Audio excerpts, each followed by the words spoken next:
ভালো নেই 7 শতাধিক ছবিতে অভিনয় করা অভিনেতা ফকিরা। দীর্ঘদিন ধরেই নানা অসুখে চার দেয়ালের মাঝে জীবন কাটছে তার।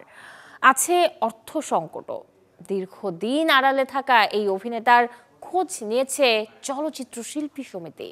সংগঠনটির সহযোগিতায় আজ দুপুরে বিএফডিসিতে আসেন ফকিরা। এ সময় তাকে স্বাগত জানান শিল্পী সমিতির কার্যনির্বাহী সদস্য সনি রহমান। সমিতির পক্ষ থেকে জানানো হয়, প্রয়োজন মতো দেওয়া হবে আর্থিক সহায়তা। 3বার স্ট্রোক করে অনেকটা বাকরুদ্ধ এই অভিনেতা।